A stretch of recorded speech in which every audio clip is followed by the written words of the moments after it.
चौथे सवाल का उत्तर जानने के बाद हातिम ताई को अब पांचवें सवाल की खोज में निकलना था। इस बार उसे पूरब दिशा से दक्षिण की ओर बढ़ने का संकेत मिला। वहाँ एक वीरान इलाका था जहाँ दूर दूर तक न हरियाली थी न कोई बस्ती, केवल तपती रेत और तीखी धूप। पर हातिम का हौसला मजबूत था। उसके मन में बस एक ही धुन थी, हर हाल में सच को जानना और सवालों का उत्तर ढूंढना। रास्ते में उसे एक खंडहर सा किला दिखा। किले के पास एक बुजुर्ग दरबान बैठा था जिसकी आंखों में एक अजीब सी उदासी थी। हातिम ने उससे पूछा, ये किला किसका है और यहाँ कोई क्यों नहीं रहता?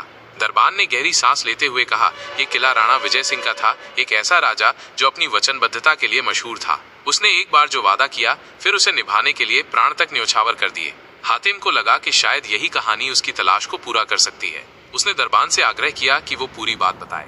दरबान ने कहना शुरू किया, वर्षों पहले राणा विजय सिंह का राज्य बड़ा समृद्ध था। वह न्यायप्रिय और दयालु राजा था। एक दिन पड़ोसी राज्य के राजा ने उसकी मदद मांगी।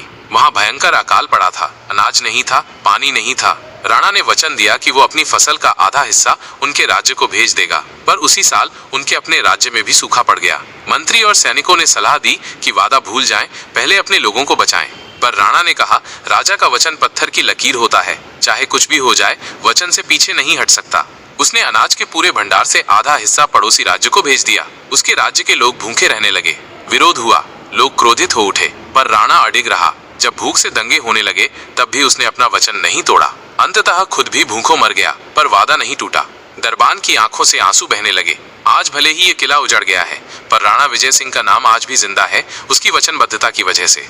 हातिम इस कहानी को सुनकर गहरे सोच में डूब गया। ऐसा संकल्प, ऐसा समर्पण, क्या वाकई कोई अपना वादा निभाने के लिए जान तक दे सकता है? पर शायद उसे और प्रमाण चाहिए था। वह आगे बढ़ा। कुछ दूर जाने पर हातिम एक छोटे से गांव पहुंचा। वहां का दृश्य अलग था। एक जवान सैनिक गांव के बीचों बीच एक पेड़ से बंधा था। गांव के लोग उसे गालियां दे रहे थे, उस पर पत्थर फेंक रहे थे। हातिम ने कारण पूछा। गांव के बुजुर्ग ने बताया, ये सैनिक हमारे गांव की रक्षा करने का वचन देकर गया था, पर जब दुश्मन आए तो ये भाग गया। हातिम को हैरानी हुई। उसने सैनिक से खुद बात की।